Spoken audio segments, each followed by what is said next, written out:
ध्यायेन नित्यं महेशं रत्नगिरिनिभं चारुचन्द्रावतंसं रत्नाकल्पोज्ज्वलांगं परशुमृगवरा भीतिहस्तं प्रसन्नं पद्मासीनं समन्तात् अस्तुत्ममृगणैर् व्याघ्रकृतिं वसानं विश्वाद्यं विश्वबीजं निखिलभयहरं पंचवक्त्रं त्रिनेत्रम।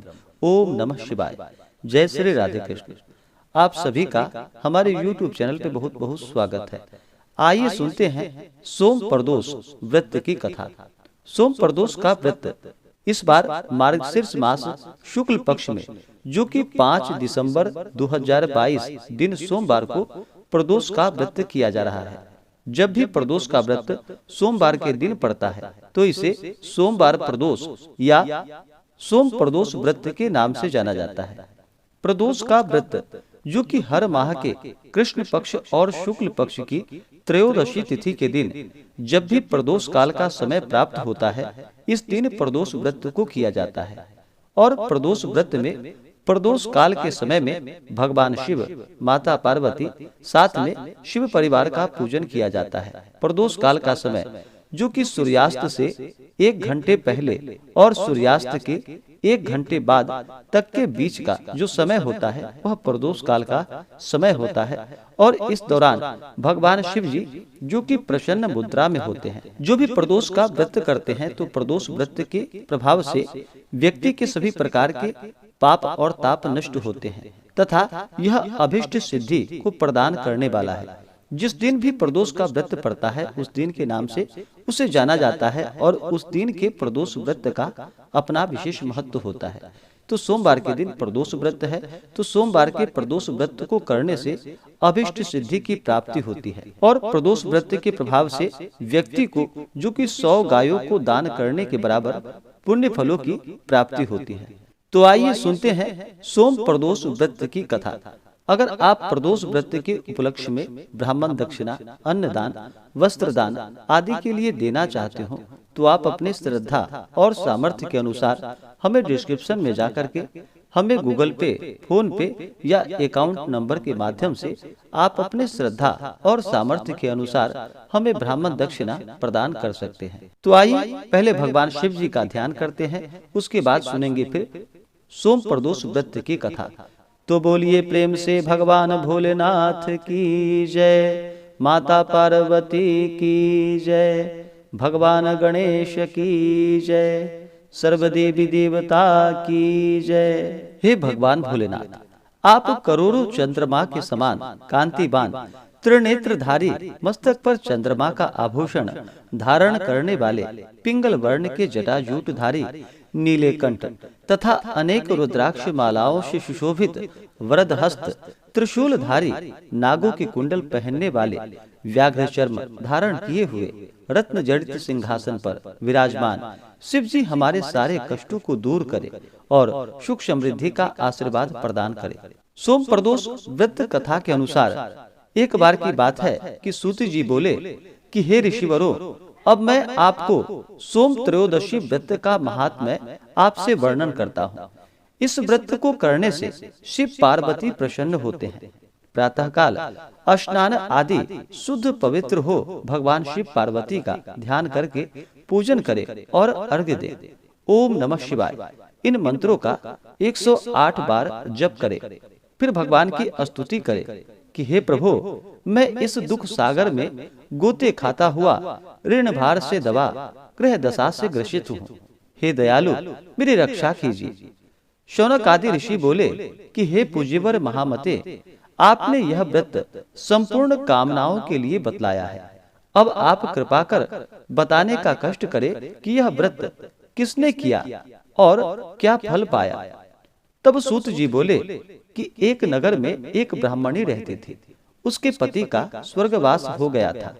भरण पोषण का कोई आधार नहीं था, इसलिए वह सुबह होते ही अपने पुत्र के साथ, जो कि भिक्षा मांगने के लिए निकल जाती थी, और जो भिक्षा में प्राप्त होता था उसी से अपना और अपने पुत्र का पेट भरती थी। एक दिन ब्राह्मणी भीख मांगकर लौट रही थी तो उसे एक लड़का मिला। उसकी दशा बहुत ही खराब थी। ब्राह्मणी को उस पर दया आ गई। वह उसे अपने साथ अपने घर ले आई। वह लड़का जो कि विदर्भ देश का राजकुमार था, पड़ोसी राज्य ने उसके पिता पर आक्रमण करके उसके राज्य पर कब्जा कर लिया था, इसलिए वह मारा मारा फिर रहा था। ब्राह्मणी के आश्रम में वह ब्राह्मण कुमार की तरह पलने लगा। एक दिन ब्राह्मण कुमार और राजकुमार खेल रहे थे। उन्हें वहां गंधर्व कन्याओं ने देख लिया। वे राजकुमार पर मोहित हो गईं। ब्राह्मण कुमार तो घर लौट आया, लेकिन राजकुमार अंशुमति नामक गंधर्व कन्या से बात करता रह गया। दूसरे दिन अंशुमति अपने माता पिता को राजकुमार से मिलवाने के लिए लेकर आई और उसको राजकुमार पसंद आया।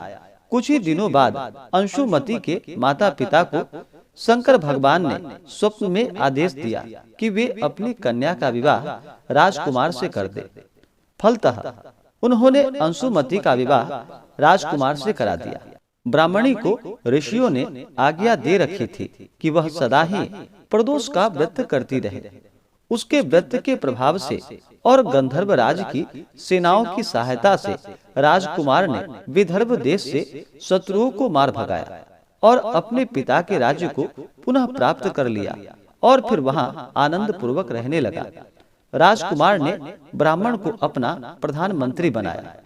राजकुमार और ब्राह्मण कुमार के दिन जैसे ब्राह्मणी के प्रदोष व्रत की कृपा से फिरे भगवान शंकर, भगवान वैसे ही अपने दूसरे भक्तों के दिन भी फेरते रहे। तभी से प्रदोष व्रत का संसार में बड़ा ही विशेष महत्व है। इस प्रकार से सोम प्रदोष व्रत की कथा पूर्ण हुई। तो बोलिए प्रेम से भगवान भोलेनाथ की जय, माता पार्वती की जय, सर्व देवी देवता की जय। इसी प्रकार से जो भी भक्त सच्ची श्रद्धा के साथ, नियम और निष्ठा के साथ सोम प्रदोष का व्रत करते हैं, उन्हें अभिष्ट सिद्धि की प्राप्ति होती है और भगवान शिव जी उनके सभी मनोकामनाओं को पूर्ण करते हैं। प्रदोष का व्रत इस बार जो कि 5 दिसंबर 2022 दिन सोमवार को प्रदोष का व्रत किया जा रहा है। प्रदोष का व्रत जो कि त्रयोदशी तिथि के दिन जब भी प्रदोष काल का समय प्राप्त होता है, उस दिन प्रदोष व्रत को किया जाता है। तो त्रयोदशी तिथि प्रारंभ समय जो कि 5 दिसंबर 2022 दिन सोमवार सुबह 6 बजे और त्रयोदशी तिथि की समाप्ति 6 दिसंबर 2022 दिन मंगलवार सुबह 6:48 और प्रदोष व्रत के दिन सूर्योदय का समय जो कि सुबह 6:54 और सूर्यास्त शाम 5:41। तो सूर्यास्त शाम 5:41 है। और प्रदोष के व्रत में भगवान शिव जी का जो पूजन किया जाता है वह प्रदोष काल के समय में पूजन किया जाता है। और प्रदोष काल का समय सूर्यास्त से 1 घंटे पहले और 1 घंटे बाद तक के बीच का जो समय होता है वह समय प्रदोष काल का होता है।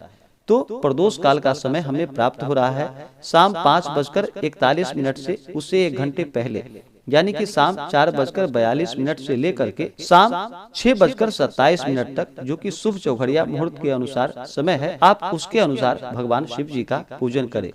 प्रदोष व्रत के दिन योग जो कि परिज योग होगा रात्रि 3:06, उसके बाद शिव योग होगा। नक्षत्र जो कि अश्विनी नक्षत्र सुबह 7:15 तक, उसके बाद भरणी नक्षत्र। प्रदोष व्रत के दिन राहु काल का जो समय होगा वह समय सुबह 8:15 से सुबह 9:36 तक राहु काल का समय होगा। राहु काल समय के दौरान कोई भी शुभ कार्य या नया कार्य नहीं करना चाहिए, यह लाभकारी नहीं होता है। प्रदोष व्रत के दिन जो भी जातक प्रदोष का व्रत करते हैं उन्हें चाहिए कि प्रदोष व्रत के दिन सुबह उठ करके नित्य क्रियाओं से निवृत्त हो करके गंगा नदी में या घर के नहाने के पानी में थोड़ा सा गंगा जल मिला करके स्नान करना चाहिए। शुद्ध वस्त्र धारण करके उसके बाद फिर व्रत का संकल्प लेना चाहिए और भगवान शिव जी से प्रार्थना करनी चाहिए कि हे भगवान भोलेनाथ, हे माता पार्वती, आज मैं प्रदोष का व्रत करने जा रहा हूँ या करने जा रही हूँ। इस प्रकार से भगवान से प्रार्थना करें कि यह मेरा व्रत निर्विघ्न पूर्ण हो और हमें आप आशीर्वाद प्रदान करें कि हमारे सभी प्रकार के पाप और ताप नष्ट हों और हमें अभिष्ट सिद्धि की प्राप्ति हो। इस प्रकार से भगवान से प्रार्थना करें। आपके मन में जो भी इच्छा हो, जो भी कामना हो, वह प्रभु से कहें। और प्रदोष व्रत के दिन जो कि इस दिन उपवास रहते हुए भगवान का सुबह के समय में और विशेष प्रकार से शाम के समय प्रदोष काल के समय में भगवान का पूरे विधि विधान के साथ पूजन करें। अगर आप पूजन विधि के बारे में जानकारियां प्राप्त करना चाहते हो तो हमारे चैनल पे जो कि सोम प्रदोष व्रत पूजन विधि शुभ मुहूर्त आदि का वीडियो अपलोडेड है, आप वहां से जानकारियां को प्राप्त कर सकते हैं। तो इस दिन सुबह शाम के वक्त भगवान का पूजन करें। प्रदोष व्रत के दिन उपवास रहते हुए भगवान का पूजन करना चाहिए। जो उपवास नहीं रह पाते हैं वो एक समय फलाहार ग्रहण करें। प्रदोष व्रत के दिन अन्न ग्रहण नहीं करना चाहिए। इस दिन जो उपवास नहीं रह पाते हैं वो एक समय फलाहार ग्रहण करके भगवान का पूरे विधि विधान के साथ पूजन करें। और प्रदोष व्रत का पारण जो कि अगले दिन जा करके इस व्रत का सूर्योदय होने के बाद आप व्रत का पारण कर सकते हैं। तो आशा करता हूँ कि यह जानकारी आपको अच्छा लगा हो। ऐसे ही ज्ञानवर्धक जानकारियाँ प्राप्त करने के लिए हमारे इस चैनल पे अगर आप नए हैं तो चैनल को लाल बटन दबा करके सब्सक्राइब करें, साथ में बेल आइकन घंटी को दबाएं ताकि मेरे वीडियो का नोटिफिकेशन आपको समय से मिलता रहे। वीडियो को लाइक करें, शेयर करें। सुखी रहें और स्वस्थ रहें। जय श्री राधे कृष्ण। धन्यवाद।